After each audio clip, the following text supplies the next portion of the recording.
Sahabat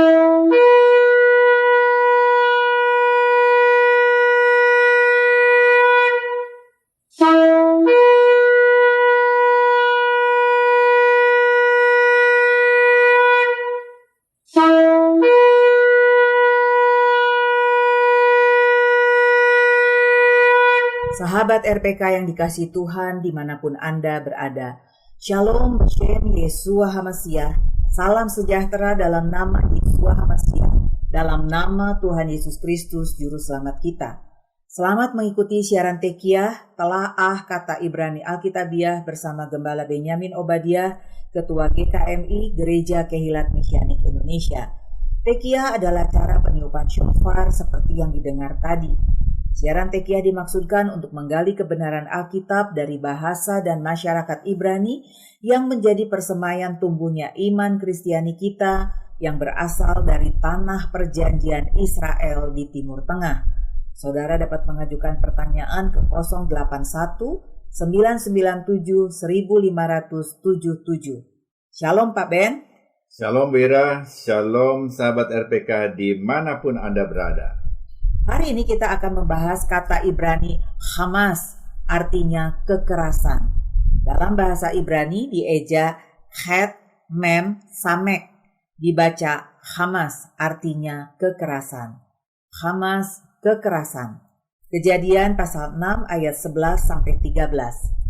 Adapun bumi itu telah rusak di hadapan Elohim dan penuh dengan kekerasan, Hamas. Elohim menilik bumi itu dan sungguhlah rusak benar, sebab semua manusia menjalankan hidup yang rusak di bumi. Berfirmanlah Elohim kepada Noah, Aku telah memutuskan untuk mengakhiri hidup segala makhluk, sebab bumi telah penuh dengan kekerasan oleh mereka. Jadi aku akan memusnahkan mereka bersama-sama dengan bumi. Kecenderungan dosa manusia mengakibatkan kerusakan di bumi. Kekerasan terjadi di mana-mana.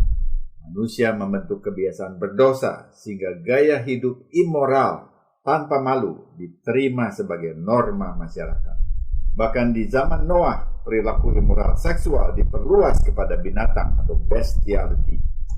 Kekerasan di dalam Kejadian 6 ayat 11 yang sudah dibaca tadi diterjemahkan dari kata Ibrani Hamas. Rabbi Eli Mung menjelaskan makna kata Hamas dengan mengatakan kata ini berarti kejahatan yang dilakukan melalui kelicikan atau kedengkian, suatu kejahatan yang tidak dapat dilakukan manusia yang mempunyai rasa adil, satu kejahatan yang hanya dapat dicegah oleh suara hati nurani. Jika suara hati nurani ini diredam dalam masyarakat yang berkubang dalam kemaksiatan, maka tidak ada yang dapat mencegah malapetaka yang datang. Sejarah menunjukkan kebenarannya. Ketika suara hati nurani setiap orang diredam dalam masyarakat yang berkubang dalam kejahatan, maka tidak ada yang dapat mencegah malapetaka yang datang berupa air bah sesuai keputusan Elohim. Yeshua mengatakan keadaan di zaman Noah akan kembali lagi di kemudian hari sebagai tanda untuk menilai keadaan akhir zaman ketika Mesias datang kembali seperti tertulis dalam Matius 24 ayat 37. Sebab sebagaimana halnya pada zaman Nuh, demikian pula halnya kelak pada kedatangan Anak Manusia. Mesias Yeshua mengatakan keadaan pada kedatangannya akan sama seperti keadaan di zaman Nuh. Ada kerusakan moral dan kekerasan di bumi. Sekali lagi, kekerasan dalam bahasa Ibrani adalah Hamas, yang bunyinya dapat diparalelkan dengan organisasi teroris Hamas yang menyerang Israel Selatan tanggal 7 Oktober 2023. Bagaimana konsep kata Ibrani Hamas dapat dikaitkan dengan organisasi Hamas di tingkat operasional? Organisasi Hamas melakukan kekerasan dengan membunuh penduduk sipil Israel yang menghadiri festival musik anak muda Israel, memberondong mereka dengan senjata otomatis, membunuh penduduk sipil, anak-anak, orang tua, wanita, dan pria yang tinggal di 22 kota Yahudi dan kibbutz. Hamas dalam bahasa Arab merupakan singkatan dari Harakat Al-Mukawamah Al-Islamiyah, yang berarti gerakan perlawanan Islam.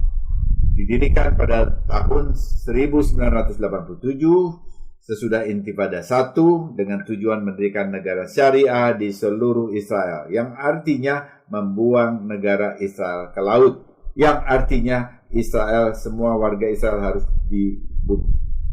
Mempunyai hubungan dengan Ikhwanul Muslimin, persaudaraan Muslim di Mesir. Tanpa dapat dihindari, kata Arab Hamas itu berpadanan bunyinya dengan kata Ibrani Hamas. Ya, Hamas, yang berarti tindakan kekerasan atau violent. Dalam hermeneutik Ibrani pada level tafsir sod atau rahasia, nilai gematria atau numerik dari kata Hamas adalah 108. Kata Hamas muncul di berbagai ayat Tanakh, seperti dalam Kejadian 16 ayat 5. Hamas diterjemahkan sebagai penderitaan, penghinaan. Sarah istri Abraham sesudah agar hambanya memandang rendah dirinya mengatakan, Hamasi, penderitaanku, penghinaanku. Hamas dikaitkan dengan penderitaan dan penghinaan. Dalam Yesaya 54 ayat 9, kata air bahnu diterjemahkan dari Mi Noah, Mem Yud Nun Ket, yang nilai gematrianya 108. Ini perhatikan. Artinya Hamas atau kekerasan itu dikaitkan dengan air bahnu sesuai ayat Torah. Terjemahan Yesaya 54 ayat 9, keadaan ini bagiku seperti pada zaman Nuh. Ini dari kata Mi Noah yang gematrianya 108. Seperti aku telah bersumpah kepadanya bahwa air bah tidak akan meliputi bumi lagi, demikianlah aku telah bersumpah bahwa aku tidak akan murka terhadap engkau dan tidak akan menghadik engkau lagi. Perlu ditambahkan, gematria Hamas 108 sama dengan gematria Gehinom yang juga 108. Kata Ibrani Gehinom berasal dari Hinom, yaitu sebuah lembah di selatan kota Yerusalem. Hinom berarti lembah kejahatan, yang merujuk pada tempat ketika orang Israel mengikuti orang Kanaan mempersembahkan anak-anak mereka dengan dibakar kepada dewa Moloch.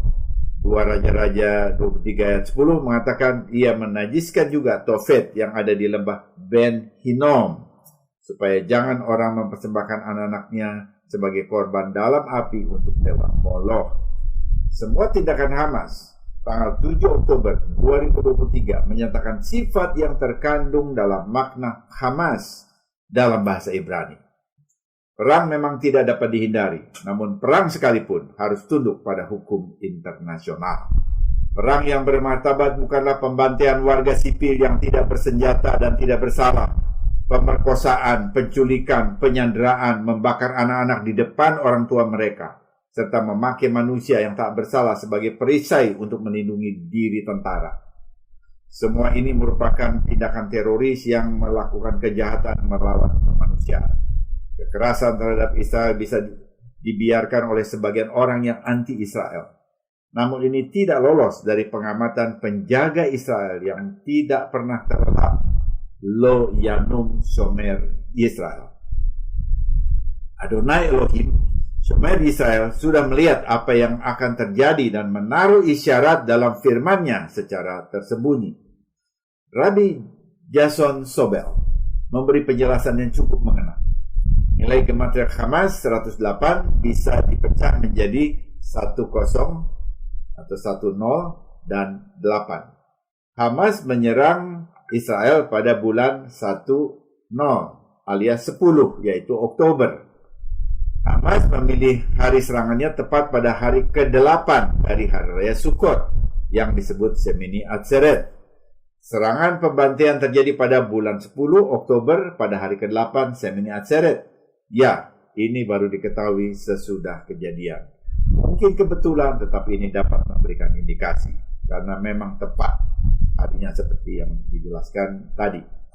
Tentang kekerasan terhadap Israel, Adonai Elohim sudah menyatakan sikapnya. Kitab Nabi Obadjah 10 mengatakan, karena kekerasan Hamas terhadap saudaramu Yakub, maka celah akan meliputi engkau dan engkau akan dilenyapkan, nikarat, cut off, untuk selama-lamanya. Firman ini ditujukan kepada Edom atau Esau. Lalu apa hubungan Hamas dengan Edom? Hamas adalah Arab yang mengaku Palestina. Secara umum, sebagian Arab merupakan keturunan dari Ismail dan Esau. Percampuran antara keturunan Ismail dan Esau tercatat dalam Kejadian 36 ayat 2 dan 3. Esau mengambil perempuan-perempuan Kanaan menjadi istrinya, yakni Ada, anak Elon orang Het, dan Oholibama, anak Ana, anak Sibeon orang Hewi, dan Basmat, anak Ismael, adik Nebayot. Melalui Basmat, muncul campuran keturunan Ismail dan Esau yang kemudian diduga melahirkan berbagai bangsa termasuk Arab. Dengan pengertian ini, Hamas sebagai bagian dari keturunan Esau secara profetik akan tinggal kenangan. Di medsos kita mendengar analisa bahwa taktik serangan kilat Hamas meniru taktik gerilya dari Indonesia. Ya, mungkin, tetapi tetap aja ada bedanya dan bedanya itu besar. Dalam Perang Kemerdekaan RI, Tentara Rakyat Indonesia melakukan perang gerilya, menyerang dengan cepat sewaktu-waktu, tetapi mereka tidak menyerang penduduk sipil. Mereka tidak membunuh anak-anak, wanita, orang tua, tidak melakukan pemerkosaan, tidak membunuh anak di depan orang tua mereka. Itu bedanya. Perang Kemerdekaan RI adalah perang bermartabat. Perang Hamas tidak bermartabat. Kejahatan terhadap kemanusiaan. Anehnya, Hamas dan serangannya dipuji oleh sementara orang yang dianggap tokoh masyarakat di negeri ini. Timbangan keadilan itu harus seimbang, harus memperhatikan kedua belah pihak. Kalau keadilan hanya dilihat satu sisi, maka timbangan hati nuraninya harus dikalibrasi. Setiap orang yang memakai timbangan hati nurani yang berat sebelah harus mempertanggungjawabkannya di depan Hakim Agung Mesias di akhir zaman. Hamas menyerang lebih dahulu kepada warga sipil yang menewaskan lebih dari 1.400 orang yang tidak bersalah. Di era digital ini kita perlu menyaring informasi yang muncul di medsos. Isu perang Hamas Israel pun tak terkecuali. Banyak hoax yang menyesatkan. Benar sekali.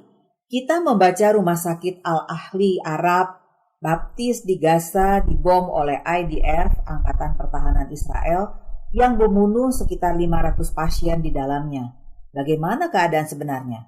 Ya, saya pun membaca berita ini di medsos, bahkan di media cetak nasional. Semuanya mengecam Israel melakukan kejahatan melawan kemanusiaan. Ini membuat saya prihatin, namun tidak sepenuhnya percaya. Perlu pembanding lainnya. Harus media luar negeri, bukan media dalam negeri yang cenderung bias memihak Hamas. Baru Hashem, pihak IDF segera mengunggah video yang menjelaskan pemboman rumah sakit tersebut.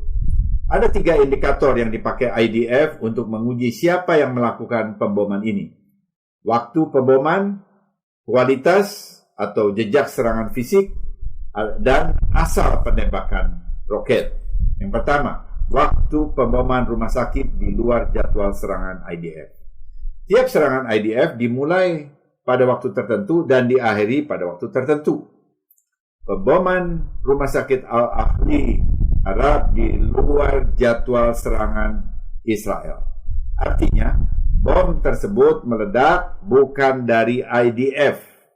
Yang kedua, indikator jejak fisik serangan bom tersebut menunjukkan bahwa roket yang dipakai bukan buatan Israel. Daya hancur roket Israel lebih canggih ketimbang roket yang jatuh di rumah sakit Al-Ahli Arab Gaza. Jadi ini pun menunjukkan bahwa sumber bom tersebut bukan dari pihak Israel. Ketiga, asal penembakan roket yang menghancurkan rumah sakit Al-Ahli Arab Gaza. Sistem radar IDF menangkap bahwa roket yang menghancurkan rumah sakit tersebut ditembakkan dari dalam Gaza sendiri, bukan dari luar Gaza. Apa artinya? Roket ini ditembakkan oleh milisi Hamas sendiri. Jadi roket yang ditembakkan Hamas dari Gaza yang seharusnya jatuh di daerah Israel, ternyata jatuh di daerah Gaza sendiri. Ini namanya misfire, alias salah tembak dari pihak Hamas. IDF menambahkan ada sekitar 500 dari 6.000 roket yang ditembakkan ke Israel jatuh di wilayah Gaza sendiri dan menimbulkan kerugian serta memakan jiwa rakyat Gaza sendiri. Ketiga indikator ini menunjukkan roket ke rumah sakit Al-Ahli Gaza bukan roket Israel. Baru sesudah itu Jihad Islami mengaku bahwa merekalah yang menembakkan roket tersebut. Sementara media dunia dan nasional terus mengecam Israel sebagai melakukan kejahatan melawan kemanusiaan. Sebenarnya saya berharap media cetak nasional yang memberitakan Israel membom rumah sakit Al-Ahli Gaza mau meralat pemberitaannya yang tidak benar pada keesokan harinya. Tetapi ternyata tidak ada ralat atau pembetulan berita sampai saat ini. Media online dan cetak di negeri ini cenderung bias terhadap Israel. Jihad Islami tidak pernah diberitakan dan karenanya tidak pernah dikecam ketidakmampuannya melontarkan roket sampai mencelakakan warga mereka sendiri. Bagaimana sikap Hamas terhadap pembantaian yang dilakukannya terhadap warga sipil Israel? Dari media, kita membaca ada 260 warga Israel yang hadir pada festival musik menjadi korban langsung serangan bombardir oleh Hamas tanggal 7 Oktober dan lebih dari 2.000 orang terluka. Status terakhir yang dilaporkan menyatakan lebih dari 1.400 warga Israel meninggal. Ini menjadi tragedi sejarah yang tak terlupakan oleh negara berdaulat Israel yang wajib melindungi warganya dari serangan barbar ini.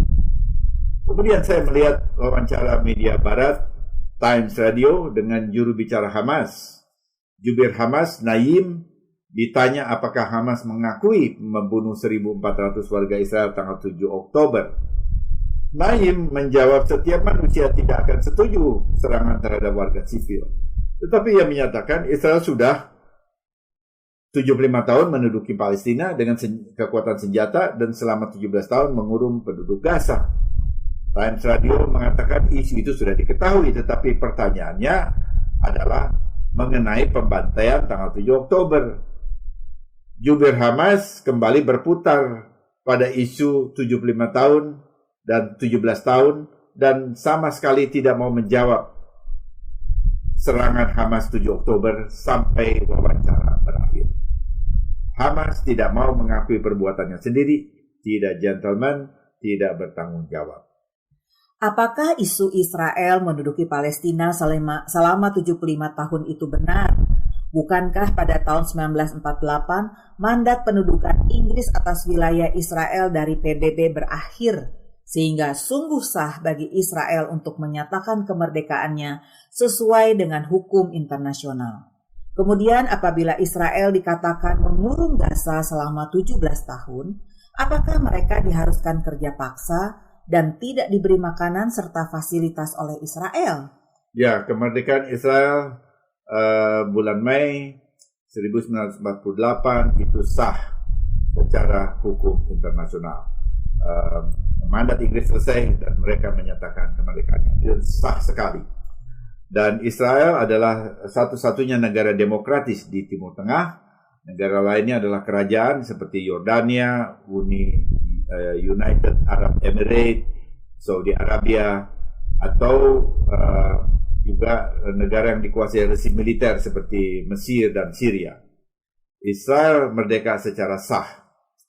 Negara-negara Arab menyerang negeri yang baru merdeka ini secara serempak, namun di akhir perang kemerdekaan Israel justru dapat memantapkan diri sebagai negara berdaulat. Orang Arab tidak diusir, tetapi mereka sendiri yang meninggalkan Israel. Sebagian lain tetap tinggal di negeri Israel dengan hak dan kewajiban sebagai warga negara biasa. Penduduk Gaza diberi air minum, listrik, minyak, dan makanan oleh Israel. Tanpa itu mereka nggak bisa dapat kehidupan. Tetapi air susu dibalas dengan air tuba. Mereka melontarkan ribuan roket ke wilayah Israel dan menuding Israel adalah negara apartheid. Apakah tudingan bahwa Israel negara apartheid itu benar? Di Yerusalem, semua fasilitas umum seperti bis dan kereta api dapat digunakan oleh warga Israel, baik Yahudi maupun Arab Palestina. Bahkan penduduk Arab Palestina saat ini mempunyai 10 sampai 12 orang perwakilan di Knesset Israel yang terdiri dari 120 anggota yang dipilih secara demokratis. Tidak mungkin negara yang apartheid membiarkan kelompok minoritas duduk di lembaga tinggi seperti Knesset. Tudingan itu jelas tidak berdasar, bersifat fitnah untuk memecah belah. Baru saja di medsos bahasa Inggris ada unggahan Israel menghancurkan gereja di Gaza. Ya, ini contoh aktual. Agar kita berhati-hati dalam bersikap terhadap berita medsos. Mereka ingin merusak hubungan Kristen dan Yahudi dengan isu seperti ini. Harap cek dan recheck apa yang Anda lihat dan dengar di media manapun. Kembali ke generasi Nuh yang penuh kekerasan. Elohim melihat kekerasan Hamas itu dan menghapuskannya dengan air bah. Demikian juga El Shaddai, Elohim yang Maha Kuasa, akan menyingkirkan malapetaka oleh Hamas dari bangsa Israel. Kita, orang percaya bangsa-bangsa, perlu berdoa untuk pertolongan dan kemenangan dari Tuhan bagi IDF, pembebasan 203 orang yang disandera, penghiburan dan kekuatan bagi keluarga-keluarga yang ditinggalkan. Kita dapat berdoa memakai Mazmur 140 ayat 1-4 dengan menggantikan aku menjadi umat-Mu. Untuk pemimpin biduan, Mazmur Daud, luputkanlah umat-Mu ya Tuhan daripada manusia jahat. Jagalah umat-Mu terhadap orang yang melakukan kekerasan, Hamasim, yang merancang kejahatan di dalam hati dan setiap hari menghasut-hasut perang. Mereka menajamkan lidahnya seperti ular, bisa ular senduk ada di bawah bibirnya. Peliharalah umat-Mu ya Tuhan terhadap tangan orang fasik. Jagalah umat-Mu terhadap orang yang melakukan kekerasan, Hamasim, yang bermaksud menjatuhkan umat-Mu. Amin. Kita berdoa agar perang cepat selesai sehingga terjadi perdamaian di kawasan sempit di Timur Tengah ini dan juga dunia. Amin. Pertama, mohonkan kasih Tuhan bagi korban tak bersalah yang meninggal. Doakan keluarga yang ditinggalkan agar mendapat kekuatan dan penghiburan dari Tuhan. Kedua, doakan kesembuhan dan pemulihan warga yang terluka dari kedua belah pihak, baik Israel maupun Arab Palestina. Ketiga, doakan agar para sandera dapat dibebaskan oleh IDF dengan pertolongan malaikat-malaikat Tuhan secara besar. Keempat, doakan persatuan pemerintah dan bangsa Israel agar pertolongan dan kemenangan dari El Shaddai Shomer Israel dilimpahkan kepada mereka. Kelima, doakan pertobatan menyeluruh bagi umat Yahudi agar mereka hidup sesuai pengajaran Torah yang memimpin mereka pada pengharapan iman pada Raja Mesias ben David, yaitu Yeshua HaMashiach saat ia datang kembali kedua kalinya. Amin. Kita doakan pokok-pokok doa tersebut agar perang cepat usai dan umat Tuhan tetap hidup dan terpelihara sebagai bukti bahwa Adonai Elohim adalah penjaga Israel yang tidak pernah terlelap. Lo Yanum Shomer Israel. Semoga siaran ini memberkati saudara. Informasi bagi saudara, siaran Tekiah dapat didengar ulang pada YouTube kanal Kehilat Mesianik Tekiah. Kunjungi dan subscribe kanal Kehilat Mesianik di YouTube untuk mengikutinya. Sesudah narasi ini kita akan mendengar lagu rohani Ibrani Hine Lo Yanum. Lihatlah, tidak terlelap penjaga Israel. Sebuah lagu yang diangkat dari Mazmur 121 ayat 4. Amin, amin. Adonai Elohim akan membuktikan bahwa dialah penjaga umatnya Israel yang tidak pernah terlelap. Amin. Tiba saatnya saya, Penatua Ira Natali dan Gembala Benyamin Obadiah mohon diri dari ruang dengar saudara. Sampai jumpa pada siaran mendatang. Yesua keselamatanku, Torah kesukaanku, menuju kepenuhan bangsa-bangsa. Shalom, shalom.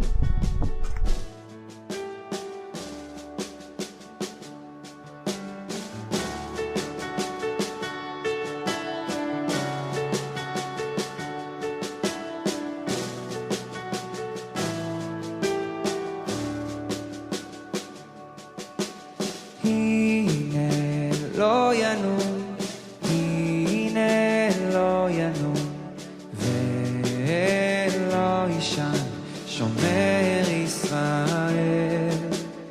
הנה לא ינום, הנה לא ינום, ולא יישן, שומר ישראל.